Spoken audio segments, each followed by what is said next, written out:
Hello everybody, welcome on in. If you are new around here, I am astrologer Victoria from Your Wings of Ascension, and I'm so happy to have you all here because we are doing something different today I'm very excited about. I am going to give you a step-by-step tutorial on how to pull up your birth chart. This is actually very simple. You only need to know your date of birth, your time of birth, and your location of birth. It is important if you have that time of birth and location of birth because it gives you the most accurate information for you specifically. But if you don't have that, that's okay. You can still pull up a chart and you can still get information on your planets and their different aspects. So it will start to give you a much deeper understanding of who you are. It's just not the real nitty-gritty stuff. A few things to note before we go into this. One, we are using Princess Diana as the subject for the chart that we're creating. Why? Because, well, we all know who she is. So you have some kind of idea of her personality, of her energy. It doesn't matter if you were born after she passed, you still have an idea of who she was. And her birth information is public knowledge, so we are not taking a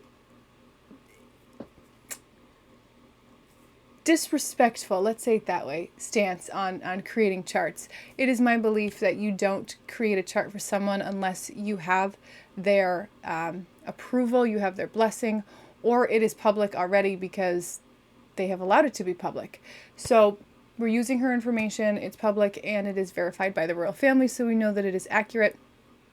Yeah, that's why we're using Diana. Second thing to keep in mind, I break the rules with astrology a little bit. So I follow traditional house system in terms of casting the chart. I just think each house is very important and significant, and they are of equal importance to each other. So having, an entire sign within another house just doesn't feel right to me at all. And all the charts that I have pulled over many years, whole house it gives me the most accurate results. And those that I've worked with have said that it's the most accurate. So we're going to go with whole house because that's what I think works. If you use something else, that is completely fine. There is no right, there is no wrong. Whatever works, works. I don't, however, use traditional rulership. I do think that Uranus, Neptune, and Pluto are significant, that we should be using them in the systems. Having the planets show up is important, and I also think, especially being an Aquarian dominant person, that the newer rulerships are significant. I also have a lot of Scorpionic people in my personal world, and I think that having Pluto with Scorpio, Uranus with Aquarius, and Neptune with Pisces, I also have a lot of Pisces in my life now that I say that. I think that it just makes more sense. I do respect the traditional rulership because I see a whole lot of Saturn within myself. I see a whole lot of Mars within my Scorpionic people, so it does make sense. But that's just how I do things. Again, if it's not how you do it, that's fine. Totally cool. You do what works for you. So let me pull up the screen and then we can go into this together. So we're using astro.com, astro.com. You can see that right here. This works on any computer, any browser that I have tried, so shouldn't be an issue. It is free to use, which is fantastic, and it has so many customizable options. Not every website will allow you to choose house systems. It won't allow you to add asteroids or points or even create progress charts, but astro.com does. This is what we want to use. So with all that being said, let's start this, shall we? All right, over here on the left-hand side, you'll see these three little lines. We're going to click on these. Drop down is going to come out. I'm sure you figured this one out, right? Free horoscope is going to click on that. And then we're going to do all horoscopes at a glance. Now, because we're using whole house system, it is not the traditional default system. We're going to need to do a little bit of tweaking. We're going to click on the middle section here, which says extended chart selection. We're going to open this up. Now, from here, you can choose to create an account or not. Totally up to you. If you create an account, whoa! Don't throw your microphone around like I did. Holy shamoly. If you create an account with them, it will store your information so you can go back and reference it. So if you're going to be adding in asteroids, for example, because you start learning and you're like, oh my gosh, I want to know about Pandora's box. Where does that fall for me? this is a great option because you can save it, pull it up, edit it anytime you want to. But if you're only curious for right now, you don't know that you're going to come back to it, maybe you're just going to save the image so you have it, you can use the top option for visitors who do not have a user profile. That's what we're going to do. Enter birth data. Now, yep, okay, we have to agree to their stuff. It's kind of everywhere that happens. So as I said, we're going to use Princess Diana as an example. So I have done her before. I've looked at her chart before, so there it's going to pop up with some of the stuff. But yes, Princess Diana, female, male, event or other, whatever works for what you're doing. Because you can absolutely create charts for events, business openings, whatever. She was born July 1st of 61 at 7:45 p.m. She was not in the USA. I don't know why it did that.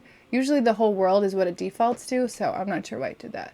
So just again, to make sure you have everything in here appropriate for you, this is your chart that you'll be putting in, but today we're looking at Diana's. We are good to go. Continue.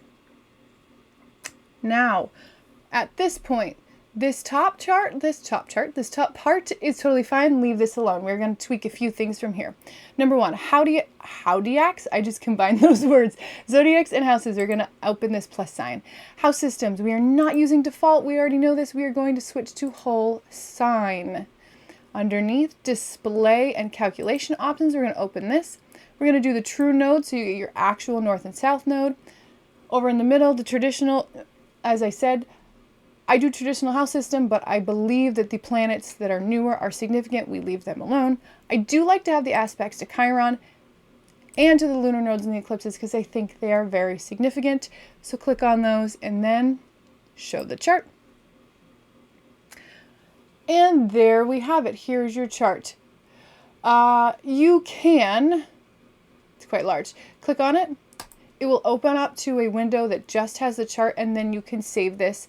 So you could have it on your computer, you could have it on your phone, you can have it forever.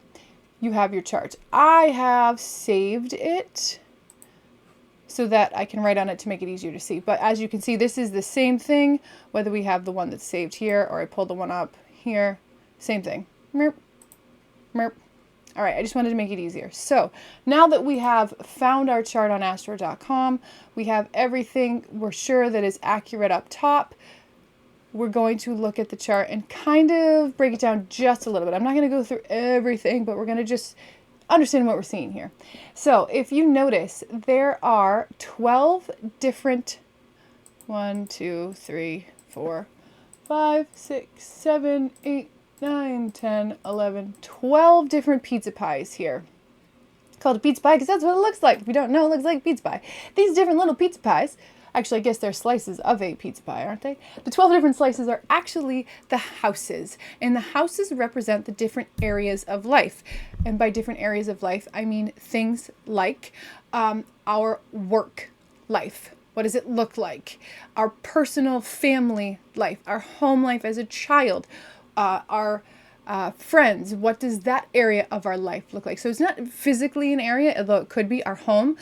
Like I said, our friend group, what does that area of our life look like? So these different houses here, these 12 different pizza slices, represent these different areas. And the reason that we want to know, let me clean this up, the time and location of our birth is because the ascendant right here, the ascendant is the zodiac sign that was rising on the eastern horizon the moment you were born.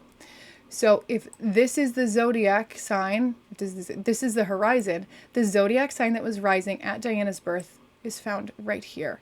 That is Sagittarius. So that would be the ruler of her first house. I know this sounds like, weird. Why is this the ruler of her first house? Well, because this is the first house right here. This is your second, your third, oh boy, that's going to be squished, fourth, fifth, sixth, seventh, eighth, ooh, another squished one, 9, 10, 11, and 12. Now, I'm not going to go into why they are the way they are, but this is how the houses are numbered in this order. So again, the first house is dictated by your ascendant. or your rising sign, which is the zodiac sign that was rising at the moment of your birth, why we want to have that time. Diana's was, as I said, Sagittarius, so her first house is ruled by Sagittarius. You can go through and see how every house has the rulership right in this outer rim, so that you know the rulership of every house. And then within each of these houses, we have these little symbols, like this guy up here. We'll just choose this one. This little symbol here is the symbol for Neptune, so that we see that her Neptune is in her 12th house, and it is in the sign of Scorpio. So we have the understanding of what's going on where. I guess the last thing that you'd be like, well, what's that? Are these lines, right? These different colored lines. Blue lines tend to represent an easy aspect between, so an easy relationship between planets.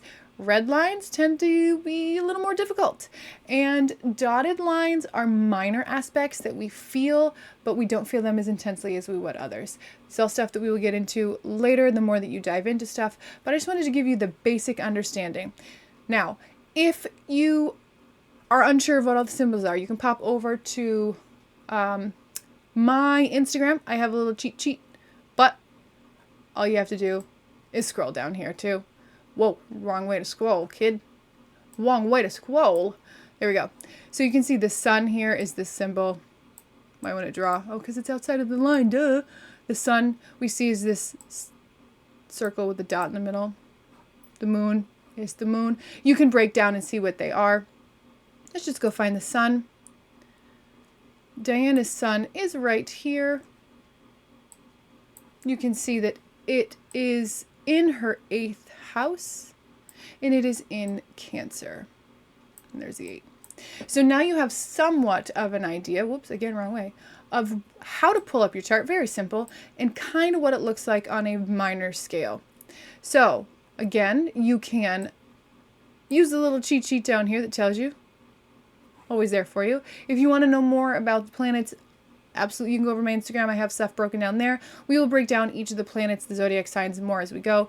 But right now, I just want you to know what your houses are, who's ruling over your houses, what planets are there, because when we go into things like new moons, full moons, Venus retrograde, it's important to know where these things energetically are taking place for you. So let me pull this back up. It's really not that scary. It might look a little overwhelming because it's all a bunch of foreign symbols, but if we go back to our ancestors, they didn't have letters, they had symbols, right? Go back to the Egyptians, they had hieroglyphs.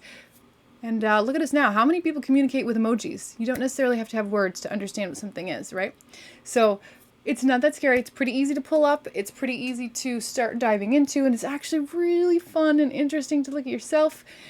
If nothing else, having this at your fingertips when we do go into new moons, full moons, things like that. It gives you a better understanding of how it's affecting you personally. Because if we just talk about a new moon in Cancer, we know that it's going to be emotional. We're setting intentions about spending time with family, about making our home a priority, things like that.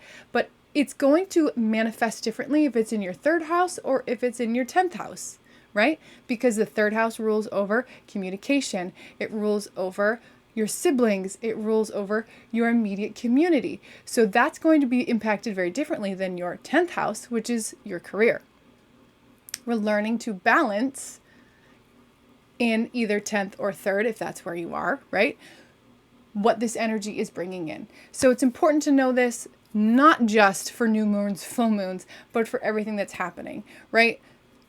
Any energy of the moment is going to be felt by everybody very differently because of your chart. So I hope that this helped you guys. I hope that you're able to use this to create something that you can hold on to and reference whenever you need it.